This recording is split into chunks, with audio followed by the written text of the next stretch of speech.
So this common doubt comes up very often. It's about the ayah in which Allah says in Surah 9, Surah Tawbah, ayah number 30, وَقَالَتِ الْيَهُودُ عُزَيْرٌ ibn Allah. And the Jews say Ezra is the son of Allah.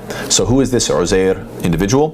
What is this talking about? So the strongest opinion is that this is a reference to Ezra. Ezra, who was this? This was a scribe who lived around the 5th century BCE, very famous in Jewish history. And the first point is that it seems that he is believed to be the author of the book Malachi. And Malachi means my angel. Actually, it's actually the same thing in Arabic. Malaki. Malaki means my angel. So if he is being called an angel, and we know that in the book of Job, chapter 1, verse 6, it says that now there was a day when the sons of God came to present themselves before the Lord. So in other words, angels are called the sons of God. Well, if he's being compared to a angel, then clearly he is being called a son of God. And so when we say Ezra, the Jews claim that this Ezra is the son of God, this is not something too far off or too far-fetched. That's the first point. But then it goes even deeper. And the second point is that you find that in the 4th book of Ezra, which is, if you might never heard of it, there is these apocalyptic texts, apocalyptic Jewish texts, in which Ezra is taken up in his body is taken up into the heavens. And so in the 4th book of Ezra, chapter 8, verse 19, it says that therefore hear my voice and understand my words, and I shall speak before you. This is the beginning of the words of Ezra before he was taken up. And so it does describe him as being taken up into the heavens, kind of like the angels. And again, these angels are considered the sons of God. So he is being raised up. And then it furthermore says in the same 4th book of Ezra, chapter 14, verse 9, it says, his ascension here is explicitly repeated when it says, for you shall be taken away from all, and from henceforth you shall remain with my son, and with those such as be like you until the time's end. Now the question is, who will he be with that is called my son? Well, it says in the 4th book of Ezra, chapter 7, verse 28, that for my son is the Messiah. So this is really interesting, that the Yahud in this ayah of the Qur'an, Allah is saying that the Jews say that Ezra is the son of God, and that the Messiah, or that Isa is the son of God. And now you're finding in this Jewish apocalyptic text that they are both raised up and that they are both called sons of God. So there's a really fascinating correlation and parallel between the two. Now you might say that, well, not all Jews believe in this text. Yeah, that's fine. It doesn't have to be all of them in order for it to be a belief that did exist. In fact, there are different narrations that prove and describe that the Prophet Muhammad ﷺ lived amongst certain Jews who had this belief, and they were part of this sect that did offer up prayers and worship for Uzair. And they had this, so they basically deified him. And this is why the Prophet ﷺ says in Sahih Bukhari that when each group on Judgment Day will be asked and will be basically categorized based upon who they worshipped, the people who worship the cross, they'll go to the cross, and the people who worship idols and so forth, they'll be each categorized, and then فَيُقَالُ لِلْيَهُودِ مَا كُنْتُمْ تَعْبُدُونَ. It'll be said to certain amongst the Jews, who did you worship? قَالُوا كُنَّا نَعْبُدُ عُزَيْرَ ibn Allah, that we used to worship Uzair, the son of God, because on Judgment Day there is no lying. So this is one perspective, that there was a small group of Jews, they actually deified him in Medina, and now we actually have texts to back this up and to demonstrate that he was raised up and called a son of God, along with the Messiah, who was called the son of God, who was also raised up according to these Jewish texts. So it's really quite fascinating. It's also fascinating that we do believe that Isa alayhi salam, that Jesus was raised up into the heavens, but we don't deify him, because this is a miracle. Just because a miracle happens to someone, like they get raised up, that doesn't make them a god. It means that God is doing a miracle. A second perspective about Ezra is quite fascinating.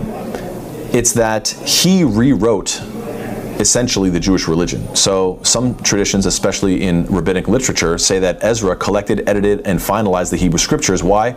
Because before the exile, the Israelite religion centered on the temple, centered on kingship and on prophets, whereas after the temple was destroyed and monarchy lost, Ezra shifted authority to the law of Moses. So basically the religion shifted entirely, and he was at the central pivot point. And so this is really important. This is actually mentioned, you find in the Talmud, it mentions, had the Torah not been given through Moses, Ezra would have been worthy to receive it. So this is basically saying that he is kind of like a person similar to Moses who defined the religion. Similar to, you find in the Midrash, it says, Ezra restored the forgotten Torah. Now, why is this important? Well, it's important because the Prophet ﷺ says in Sunan Abi Dawood's authentic hadith, Ma adri a'uzayrun nabiyyun huwa am la, that the Prophet ﷺ says, I don't know whether Ezra was a prophet or not. So it could be the case that he wasn't a prophet. It seems that the Jews didn't believe him to be a prophet. It seems that they saw him as a scribe.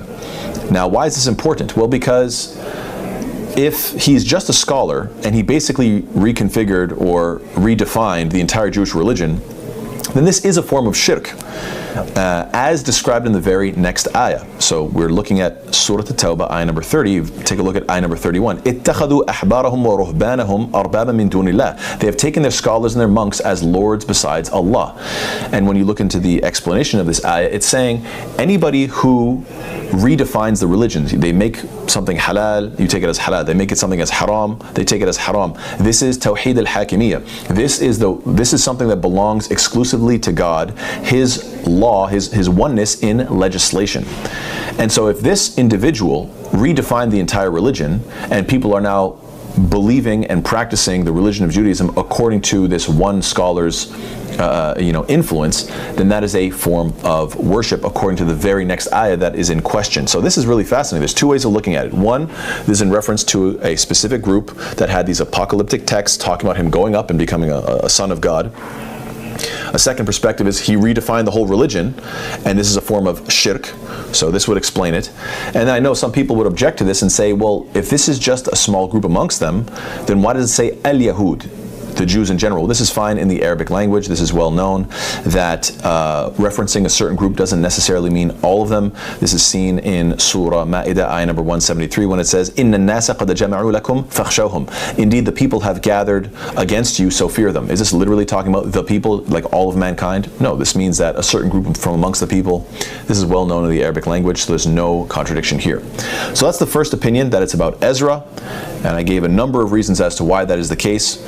It could be based on the book Malachi, him being compared to an angel. Angels are called sons of God. It could be because of the fourth book of Ezra describing his ascension and being amongst those who are called the sons of God.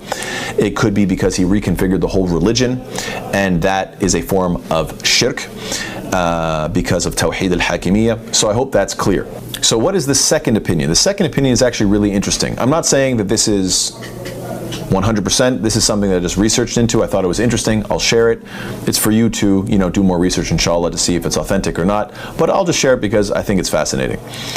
The second opinion is that this could be a reference to any believer in Judaism. Why is that the case? Because the word here, al-Yahud, could be a reference to the Jews in general. That the Jews in general have this widespread belief that the righteous people, the righteous amongst the Jews, are considered the children of God. Is that true? Yes, it is true, because in Deuteronomy 14:1 it says, you are the children of the Lord your God. So this terminology does exist. But why the word Uzair? Well, it's quite interesting. Maybe it's not a name, maybe it's a title.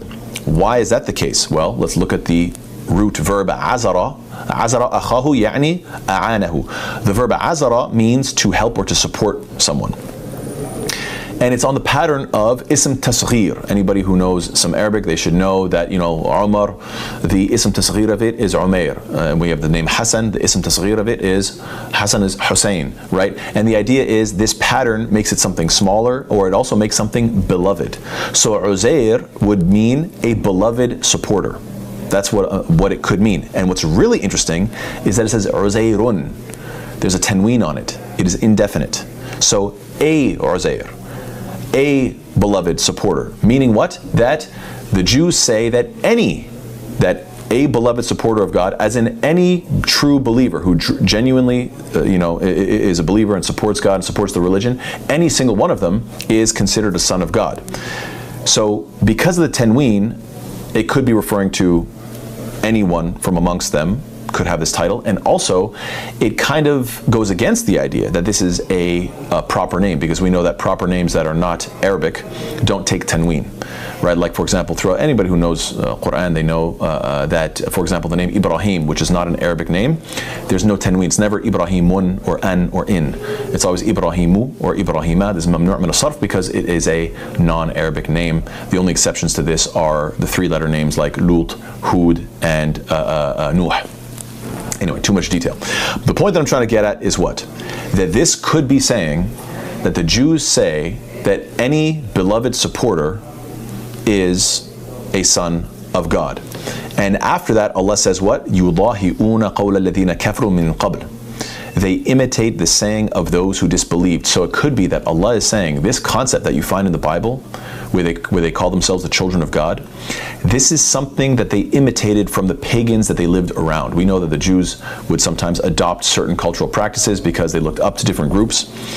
And so it's very well known that in pagan culture, there's many different groups who would say that we are the sons of this deity and we are the daughters of that deity, and they would worship these different false deities and call themselves the children of these deities. And it seems that the Qur'an is saying this was a practice that they had adopted, which is actually evil. Why? Because they were distinguished as people who didn't do this, and then they lost their distinguishing feature. And this is actually what the root verb of ba ha hamza refers to. It means to imitate someone, to lose your beautiful feature because you're dropping what makes you special and unique and beautiful, and you're copying others. That's actually what this verb refers to. It only shows up once in the Qur'an. It's a very unique and interesting term. So this is a dangerous practice. Why? Because even if they're saying it metaphorically, like, oh, we're just the children of God in the sense we're worshipers of God, it can go too far. It can be the case that Jews will take this to a point where they're actually starting to deify themselves. We have a clip here of Rabbi Shmolak. You can see. But I want you to know that I will die the way I was born, a believing Jew. That there is no power in the universe, including you, God, creator of heaven and earth, he who fills the infinite expanse of space. I, as a Jew, am stronger than you. My name is Israel, he who wrestles with God and is victorious. Point being that this is the second opinion. Now, what is the third opinion? The third opinion, which seems to be the weakest opinion, at least according to my research right now, is that this could be a reference to Enoch. Why?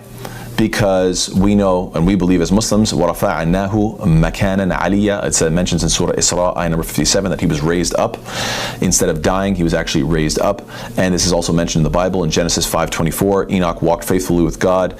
Then he was no more because God took him away. So in other words, there is this concept. It's also mentioned by Ibn Kathir in Al-Bidayah wa Nihaya, certain Israeliyat from Ka'b ibn al-Ahbar. He mentions that Idris alayhi salam was raised up into the heavens. And so, unfortunately, what you find is that some Jewish mystic groups that have extra books beyond the Bible, they deified Enoch. You find this in the books of Enoch, number 1, 2, and 3. The third one in particular is called the Elevation of Metatron. And this is all about how he became this angel, who again, like we said, are called the sons of God, and how Enoch therefore became described as the lesser Yahweh, which is a form of shirk. It mentions in the third book of Enoch, chapter 12, verse 5, it's supposedly that he wrote, obviously we don't believe this, but it says what? And he called me the lesser Yahweh in the presence of all his heavenly household, as it is written, for my name is in him. So this is the quote here, saying that he became the lesser Yahweh because he became this Metatron, this special type of angel. Basically, this is deifying a prophet.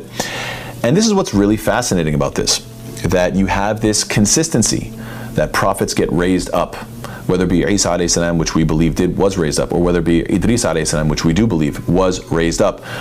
There's different groups that, or whether it be Ezra, which is claimed to have raised up, we don't have any comment on that, but certain Jews, they claim that he was raised up. And because of this, they deify these different figures. And so as a result of that, it seems that Allah is saying this is wrong, this is evil, you're not supposed to deify someone just because of their ascension. So in summary, what is the main point? Point number one, for those of you that are still with me, Uzair could be the name of a scholar. He was elevated to angelic status, and the angels are called the sons of God. So yes, this ayah could be referring to that. Or secondly, because he was worshipped by a certain mystical sect of Judaism, which have their different books, which we quoted, because of that ascension and that sort of elevation to angel-like status, again, he is being called like an angel and therefore a son of God. Or it could be the fact that he was given authority to rewrite God's law, and this is not appropriate for a mere scholar, and therefore because he did that, this is a form of shirk which is specified in the very next ayah, and so this is a form of deification, calling him a son of God and letting him take on roles that only God can fill. So that's the first point about Uzair being about this guy Ezra. The second point is Uzairun is just a name of anybody who is a beloved supporter. In other words, all of the Jews say that these are the children of God, and this type of language, which seems popular in the Old Testament, is actually something that was adopted because of the influence of pagans that they lived around. That's a second opinion that I find quite interesting. The third opinion, which again is very difficult to say is strong, at least as of right now, because I don't see how the name Uzair connects to Enoch or Idris. But still, the idea is that this is somebody who certain Jewish mystical sects would say, this person was elevated and therefore deified and also became like this very special angel, and as a result of that he became like a son of God.